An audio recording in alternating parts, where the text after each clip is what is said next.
Hello, welcome to my channel. My name is Jide. I talk about life in Canada, how to live and survive as an immigrant in Canada.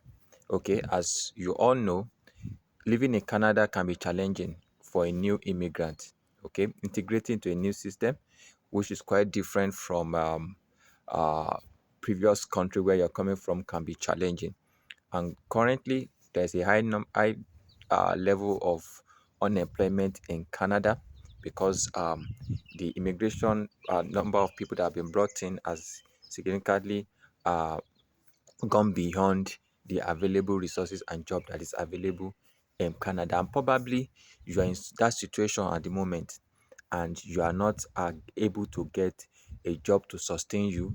You came to Canada in your country's currency and your savings is getting depleted fast and you are under pressure. People back home are thinking that these guys relocated to Canada, he must be making big. Okay, so everybody is expecting you to start doing something for them back home, but here you are struggling to still get a job. I understand because I've been through it. So that's why I'm doing this video, how what you can start doing to get ahead of that situation. The first thing you need to know is that if you're not getting results, people will think you are not doing enough. Okay, people will think you are not doing enough. I have been through it. Okay, there's some times that I would be asked questions about what I'm actually doing. Okay, it got to a time that I was really like asked, Jide, are you really sending enough CVs? And down deep myself, I knew that I was sending enough CVs. But people will think I'm because I'm not sending enough CVs. So probably you're in the same situation, I understand. And I want to give you tips today, okay, on what you can do differently that will help you quickly get a minimum wage job to get started. Okay. So if you have been targeting a high-end job, a mid-level job, or targeting positions you were in your previous country, I think you need to change strategies now. You need to get at least a minimum wage job to get you uh going. So first thing is that you need to know roles or job positions that are readily getting people on board. So the first role is a production associate. Manufacturing companies in Canada are always hiring. Okay, especially if they run three shifts. So if you find a manufacturing company in Canada, maybe they manufacture car parts, they manufacture drugs, they manufacture packaging materials. Once they are doing three shifts, they will constantly be hiring. So if you can identify such companies in your province or in your city, go and apply there. Okay. So now, if you want to apply, you must pay attention to your CV. What your CV will determine if you get the job, even though they are readily available. You must tailor made your CV to that role that you are applying to, a production associate. What does a production associate even do? Let's talk about it.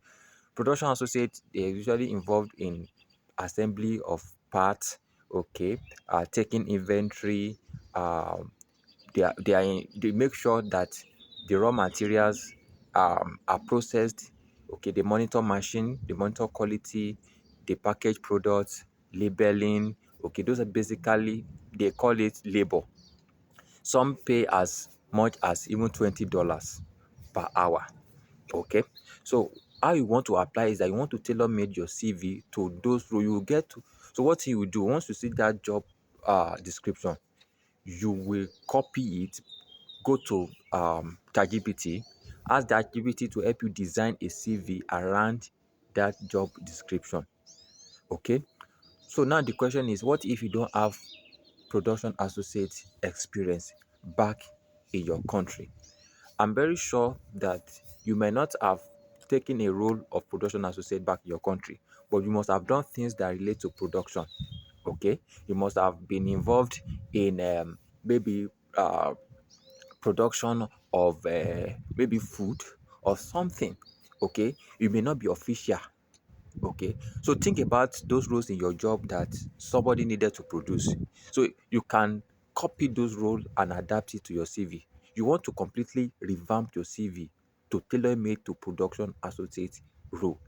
So you don't want to apply to a production um, associate role and be putting accounting there and be putting sales job description there, or be putting receptionist customer service. No, on a production associate role, you need to take a clue from the job description and it must be related to producing. It's either you are producing car, producing drug, producing soap, producing paper bag, carton or something. So you must produce, your CV must be tailor made. I cannot say this enough. Your CV must be tailor made to your um to the production associate job. Okay, so that was what I did. Okay, I was a pharmacist back from Nigeria, but I needed to get something doing because I cannot practice in Canada without my license. So I needed to get, I needed to revamp my CV totally. Okay, although I had production experience from Nigeria, okay, but I needed to bring myself by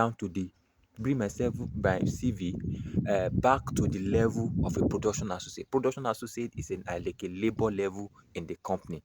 Okay, so even if you have a supervisor experience, you remove it from that CV because your CV will make you to be overfit for the job role. So you don't want to submit a CV to that production associate role that I'm encouraging you to apply to now with a CV of a supervisor or with a CV of a manager. It will not fly. They would think they automatically they will say that role is you are not a fit for that role. Okay, so you want to bring your CV to the level of the role you are applying to. So manufacturing companies in Canada, especially they are running 2 or 3 shifts, they are always hiring. Identify those companies in your city and apply there. You can apply in person, you can apply uh, online. Okay, so make sure you are looking for those. Then the second role is warehouse associate. They are related. There's no manufacturing company that hires production associate that doesn't hire warehouse associate. So warehouse is where the raw mat is either the raw materials are kept there, production tools or the finished goods. Okay, and they need to arrange, assemble, organize those items. They need to label them and they need to pick and send it when there's an order for a finished product. So they need people there to work in the warehouse. All right. So you need to look for those warehouse associate role and apply. The third role is a forklift operator. So you mean look so while you are waiting for the real job you are looking for in Canada, get a forklift certification and apply for it as a forklift operator in those manufacturing companies. Okay, so I want to encourage you. The moment you are in Canada, trying to get your feet can be very challenging. Okay, you, you must have the mindset that the first 1 or 2 years in Canada is the time for you to dig your foundation. It's not the time to be flashy. It's not the time to be living large. It's a time to really understand the system, be able to handle the pressures, and then become strong to move on. But you need to get that first job, and that's the purpose of this video. So if you have any question, feel free to ask me. My name is Jide. I live in Guelph, Canada, and I share things about life in Canada. I also run logistics business. We are into helping small business owners and individuals ship their items from Nigeria to Canada and also from Canada to Nigeria. So logistics is one of the business I run in Canada um, as an immigrant here. So thank you for watching. Please, if you enjoyed this video, please like it and share it. Thank you. Bye.